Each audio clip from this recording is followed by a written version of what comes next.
میاشتې انتظار په بل کې خبره خو دا کول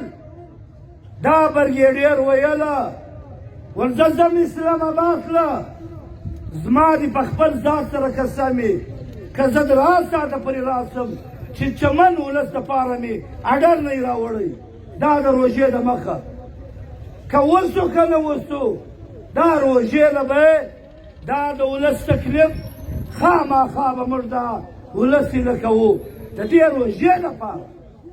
موږ ډېر انتظار وکړئ آخري هغه وعدې ولې څه شو موږ کمزوري په څه شو موږ کمزوري په دې شو چې علما کرام چمبر آف کامرس دا ګرد ملګري د ښار علما کرام موږ سره جرګه شو ټرانسپورټ والا کې پکښې موږ لارې راکړل موږ دا یو ګام پر شا واخیستی ټول جهان و موږ ته ویل و دا یو ګام واخلي پروا نه لري هغه ګام زموږ د بربادۍ هغه ګام زموږ د تباهۍ هغه ګام زموږ د پرلت او د پښتون افغان وطن چې کومه ناروا فیصله د پاسپورټ یا د تذکرې په اړه کې د شناختي کارت دا پخوانی دا شان چې کوم وو موږ ته ډېره ګټه موږ پر دې مقام ناست موږ پر دا ځای ناست ډېر صبر ډېر تعامل موږ وکړئ د جهان بدې خبرې وموږ ته خلکو وکړي اوس موږ وایو چې پروردګار عالم د شهیدانو او دا کم زخمیان یا ملیشې څومره ظلم وکړي پر دې پرلت په بې دردي سره ټویټر وګورئ دلته میډیا نشته د پاکستان ډېر غټ تجزیه نګاران انکران او سیاسي مشران هغو دا ویلي دي دا ویډیو یې ښکاره کړل چې ملیشه ټارګېټ کړین ټکان کوي چې ملیشه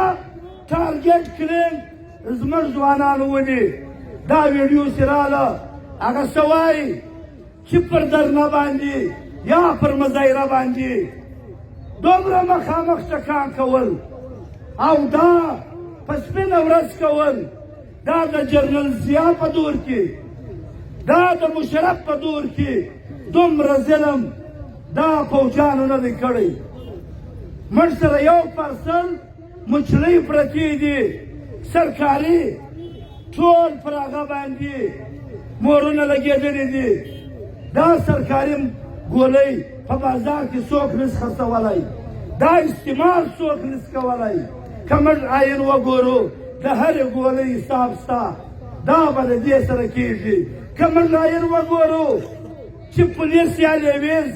پر یو غله ټکان کوي چې هغه یې پر سر ولي قانون و دې ته دا اجازت نه ورکوي وایي ته به دی پر پښو ولې مرګ به یې نه کوي وژنه به یې نه کوي چا چې غل پورتیز پر سر ولي متبادل به دی پر پښو ولي قانون دا رقم دی مګر زموږ سره کومه لوبه شروع ده موږ خواست کوو 4-5 میاشتې نګران حکومت و تریسټ حکومت و